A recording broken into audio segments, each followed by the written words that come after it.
Petrol और diesel की महंगाई दिनों दिन लगातार बढ़ती जा रही है, जिसके चलते जहां आम जनमानस परेशान है तो वहीं पेट्रोल व्यवसायी खुद परेशान है।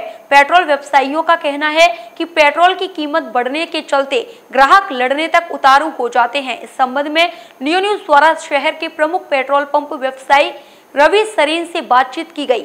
रवि सरीन ने अपनी बेबाक बातचीत में कहा कि लोगों को मुफ्त की चीजें लेने की आदत छोड़नी होगी, अन्यथा महंगाई और दिन पर दिन बढ़ेगी, क्योंकि सरकार अन्य चीजों पर टैक्स लगा करके ही लोगों को फ्री की सुविधा उपलब्ध कराती है।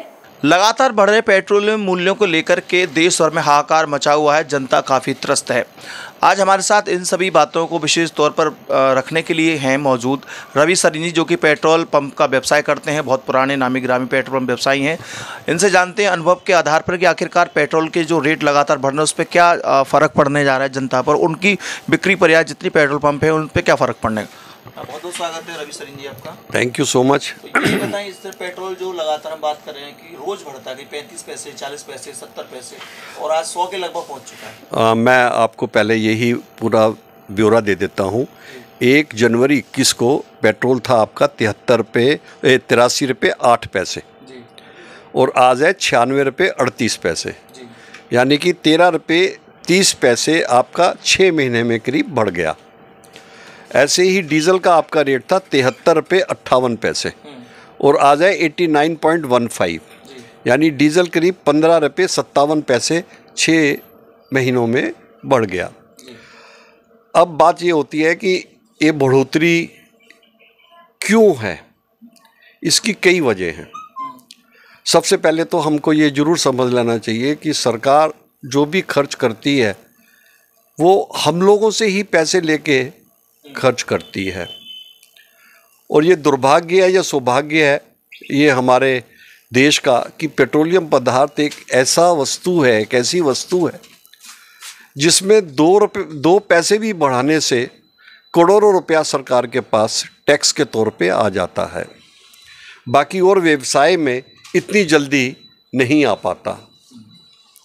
अब परेशानी ये पैदा होती है कि एक तरफ हम लोग कहते हैं कि हमें फ्री वैक्सीनेशन मिलना चाहिए, सरकार वहन करे, राशन भी उसमें शामिल कर सकते हैं, राशन मिलना चाहिए, चावल या अनाज दाल जो मिल रही है। तो जितनी भी आप सब्सिडीज या फ्री की चीज़ें सरकार से अपेक्षा करते हैं, अल्टीमेटली सरकार वो बोझ जो है पेट्रोल डीजल पे टैक्स के तौर पे चार्ज करना शुरू कर देती है।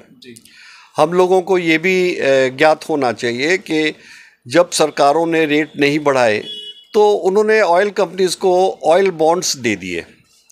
वो ऑयल बॉन्ड्स में एक मियाद होती है कि 5 साल के बाद 7 साल के बाद सरकार आपको ऑयल कंपनीज़ को पेमेंट कर देगी, उस पर इंटरेस्ट ले लेगी, तो उसका भुगतान से माना जाए एफडी होगी और एफडी ब्याज मिल जाएगी आपको ऑयल कंपनियों को। हाँ, ऑयल कंपनीज़ को एक तरीके से वो ऑयल बॉन्ड से ब्याज मिल जाएगी, ताकि उस टाइम उनको पैसे नहीं मिलेंगे लेकिन फिर ज़्यादा पैसे मिलेंगे, तो उसका भुगतान भी अल्टीमेटली सरकार को करना पड़ता है। अगर ये हम सब्सिडीज़ या ये फ्री वाली चीज़ें जब जब सोचते रहेंगे तब तक आप ये भूल जाओ कि सरकार के पास कोई कुआं बना हुआ है और उसमें से पैसे निकाल के हमको कोई भी चीज़ मुफ्त में दे देगी। वो हम लोगों से टैक्स की वजह से ही लेती है। हाँ, इसमें एक सुझाव है कि जैसे किसानों का जो असर पड़ता है इसके ऊपर वाकई में बहुत ज़्यादा असर पड़ता है, इसमें कोई दो राय नहीं है। लेकिन क्या सरकार ऐसा नहीं कर सकती कि जितने भी किसान हैं जिस तरीके से उनको औरों की सब्सिडी उनके डायरेक्ट अकाउंट्स में डालते हैं, उसी प्रकार डीजल की सब्सिडी उनके अकाउंट में डाल देनी चाहिए ताकि उनके ऊपर ये भार कम पड़े। बाबूजी, मैं जानना चाहूँगा कि पिछले 1 साल में, पिछले कोरोना काल की बात करें, पेट्रोल की जो बिक्री है डीजल की बिल्कुल नहीं हुई, काफ़ी लॉस हुआ कंपनी को हुआ। उसके साथ साथ पिछले 1 साल में क्रूड ऑयल भी कई बार कीमत गिरी, तो उनका रेट नहीं गिरा। हालात ये हो गई कि 60% तक महंगाई डीजल पेट्रोल पर आई। क्यों? तो वो कम क्यों नहीं हुआ, उनका क्या कारण रहा? मैंने अर्ज़ किया ना आपसे कि कम इसलिए नहीं हो पाता कि जब आप फ्री में गवर्नमेंट से कोई चीज़ मांगते हैं, और पेट्रोल डीजल एक ऐसी आइटम है जो कि 10 पैसे बढ़ाने से भी अरबों रुपया टैक्स के रूप में कंपनी के पास पहुंच जाता है, सरकार के पास पहुंच जाता है। बाकी ऐसा कौन सा है भाई, अगर आप इनकम टैक्स पे करते हो वो आप साल में जाके 3 क्वार्टर में देते हो, और ये तो रोज़ाना आदमी लेता है, तो ये सरकार के पास कितनी जल्दी पैसा पहुंचता है। इस वजह से सरकार से जो भी हम अपेक्षा करते हैं फ्री की या सब्सिडी की, उसका बोझ अल्टीमेटली मैं समझता हूँ कि हमारे ऊपर ही पड़ता है। अब दूसरी चीज़ ये कि अब जैसे आपने पूछा कि कोविड में हम लोगों का क्या नुकसान हुआ, बहुत नुकसान हुआ, लेकिन हमें सहन करना है। नुकसान ये हुआ कि जब हम 10,000 लीटर पेट्रोल प्रतिदिन बेचते थे, आज उसके दिनों में कोविड के दिनों में हमने 1,000 लीटर प्रतिदिन भी बेचा, लेकिन हमारा स्टाफ हमने किसी को नहीं निकाला।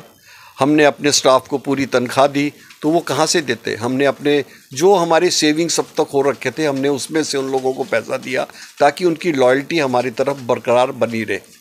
बाबू जी, आप अच्छी तरह जानते होंगे इकोनॉमिक्स के तौर पे कि यदि डीजल और पेट्रोल के मूल्य में बढ़ोतरी होती है तो वाहन भी महंगे होते हैं, भाड़ा बढ़ता है, उसका असर अल्टीमेटली खाद्य पदार्थों पर आ जाता है। वो महंगाई जनता झेल रही है। खाद्य पदार्थों पे, दाल पे, जितनी भी एसेंशियल कमोडिटीज़ हैं, सब पे आता है। बिकॉज अल्टीमेटली ट्रांसपोर्टेशन महंगा हो जाता है। जब ट्रांसपोर्टेशन महंगा होता है तो उसका असर हर वस्तु पे पड़ता है। आपकी टिकट महंगी हो जाती है, आपका रेलवे का फेयर महंगा हो जाता है, बस का फेयर महंगा हो जाता है, तो अल्टीमेटली किचन की आइटम्स महंगा होती है, तो सबके बजट हिल जाते हैं। इसमें कोई दो राय नहीं है। अंतिम सवाल ये पूछना चाहूँगा कि आखिरकार पेट्रोल के मूल्य लगातार डीजल बढ़ रहे हैं, तो कहाँ तक सीमा जाएगी इसकी? यदि कब तक गवर्नमेंट इसको कंट्रोल नहीं करना पड़ेगा? मेरे ख्याल में ये तो शायद क्वेश्चन पॉलिटिशियंस ही इसका जवाब दे पाएंगे, लेकिन मैं ये समझता हूँ कि जब तक जनता, हम लोग सरकार से मुफ्त की चीज़ें या मुफ्त में कोई भी चीज़ें मांगेंगे, तो मेरे ख्याल में ये चीज़ें बंद करनी पड़ेंगी। मुफ्त की, ये मुफ्त या सब्सिडी, ये हमें लगता है कि हमें मिल रही है, लेकिन वो कोई भी सरकार हो, वो आप ही से वो पैसा किसी ना किसी रूप में वसूल कर लेगी। अब हमारी समस्या इतनी तगड़ी बढ़ जाती है, जो आपने पूछा हमसे रेट बढ़ने से हमें क्या नुकसान होता है। कस्टमर इतना इरिटेटेड होता है कि जब पहले 70 रुपये के करीब या 80 रुपये के करीब पेट्रोल था, आज तकरीबन 100 रुपये या 96-97 रुपये हो गया, तो अगर उसका टैंक पे अगर एक ड्रॉप भी गिरता था तो पहले वो कम लड़ता था। अब उसको ये लगता है कि मेरा तो इतना गया, और वो जाता है अगर एक ड्रॉप है तो उसको वो 15 ड्रॉप मानता है। तो ये उस कस्टमर की इतनी गलती नहीं है, ये फ्रस्ट्रेशन है, क्योंकि उसके महंगाई को लेके एक फ्रस्ट्रेशन आम जनता के अंदर व्याप्त है, और इसको किस तरीके से कम करेगी ये भी सरकार का काम है। ये सुझाव दिए हैं हमने ताकि लोगों को किसी ना तरीके से कहीं ना कहीं तो राहत मिले। इससे त्रस्त है जनता, इसमें कोई दो राय नहीं है। कि जैसे 370 हटी, अब J&K के अंदर प्रगति करनी है, इंडस्ट्रीज लगानी है, सड़कें बनानी है, या आपके यहाँ भी जो फ्लाईओवर्स बन रहे हैं, हाईवे पे सड़कें बन रही हैं, या ये लाइटें नगर निगम लगा रहा है, तो जितनी भी ये चीज़ें होती हैं वो विकास की, उसके अंदर भी तो पैसा चाहिए ना। अल्टीमेटली ये पैसा विकास का भी एक आसान तरीका है पेट्रोल डीजल को कीमत बढ़ाने में। लेकिन वो देश में और भी चीज़ें हो सकती हैं इनसे कुछ कीमत बढ़ा करके लिया, लेकिन पेट्रोल और डीजल बढ़ने से सीधा असर होता है। बिल्कुल, और तरीका नहीं हो सकता। और तरीका सब्सिडी का तो मांगना ही नहीं चाहिए, लेकिन हाँ ये जैसे, क्योंकि ये एक चीज़ ऐसी है जो कि हर आदमी को चाहिए, किसान को भी चाहिए, व्यापारी को भी चाहिए, मिडिल क्लास को भी चाहिए, हर आदमी को चाहिए। लेकिन अगर इसका मूल्य को रोकना है तो मैं ये ज़रूर सुझाव दूंगा सरकार को कि किसानों को डीजल के भाव के प्रति उनके अकाउंट में डायरेक्ट सब्सिडी का अमाउंट डाल देना चाहिए, ताकि उनके ऊपर बोझ कम पड़े। हमारे साथ अब तक मौजूद रहे रवि सरीन जी, जो पेट्रोल पंप व्यवसायी हैं। उन्होंने कई तरह के सुझाव भी सरकार को दिए। इसके साथ साथ यही बताया कि जहां तक इतनी भी चीज़ सब्सिडी के तौर पर या मुफ्त में आपको मिल रही है, उसका जो अल्टीमेट रेट है और प्राइस यदि निकलता है, तो सबसे सरल तरीका होता है पेट्रोल मूल्य में वृद्धि करना या पेट्रोल मूल्य से उन्हें निकालना, ये तरीका है। तो इसलिए ज़्यादातर लोग जो मानते हैं कि फलानी चीज़ सब्सिडी मिलनी चाहिए या मुफ्त मिलनी चाहिए, वो घूम फिर पर टैक्स आपके ऊपर ही आना है। अब ये तो सरकार ही तय कर पाई कि आखिरकार पेट्रोल और डीजल के मूल्य कब और कहां तक जाकर रुकेंगे, लेकिन फिलहाल ये तय है कि जनता महंगाई के बोझ से दब चुकी है। जनता के अंदर झुंझलाहट है, चिड़चिड़ाहट है महंगाई को लेकर के, इसका असर सभी तरफ देखने को मिल रहा है। अपने साथी राय सोलंकी के साथ रवि यादव।